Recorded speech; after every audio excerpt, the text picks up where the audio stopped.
So an update to my update earlier. Um, I decided to go ahead and medicate all three of my tanks. I found a female in tank A with dropsy. She was one of my oldest breeding females, well over a year old. And on the back of that, yesterday in this tank, tank B, I found my oldest blonde yellow male, adult male, again, well over a year old, passed away. He was dead.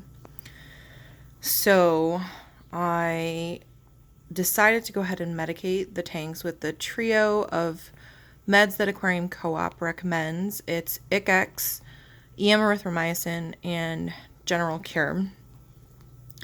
Because I got in the new fish, and the one of the females of the new Guppies had passed away from dropsy. I thought it was just stress from all the shipping and giving birth and all of that type of thing. And it very well could have been. But since I moved one of the new males into each of the other tanks, I figured I would rather be safe than sorry. I do try to be conservative when it comes to medicating tanks because of the issues of antibiotic resistance and pollution to our water supplies and things like that. But I think my personal perspective has changed, especially given I only have 3 tanks and not a ton of, not really a good quarantine space, and because my tanks are so close together, I think from now on I am going to prophylactically medicate any new fish that come in. I think it also depends on the source and where I'm getting them from. Given that I got the Japan Blue Double Swords from a more commercial source versus my other fish, I had gotten them from breeders that I know do quarantine their fish, do medicate their fish as appropriate. So I think that does make a difference. And so I think I've kind of learned my lesson there that if I get fish from a more commercial type source, I'm going to go ahead and medicate them on arrival. I'm not that overly worried right now at this point. All the rest of my fish look very healthy. They're all active and eating and swimming, and no clamped fins or tails or anything like that. They all seem to be, overall doing just fine.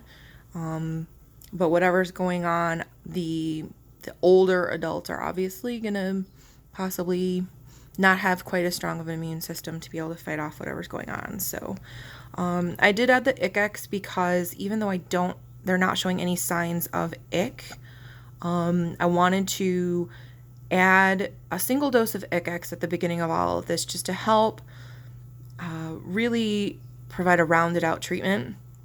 I will probably not add any more doses of ICX because I don't think that it's really necessary because they're not actually showing ick, but those medications can also be helpful and effective for other external issues, external parasite issues and things like that. So I did decide to go ahead and do that, even though none of them are showing any signs of ick, and none of them have shown any signs of ick this entire time. So,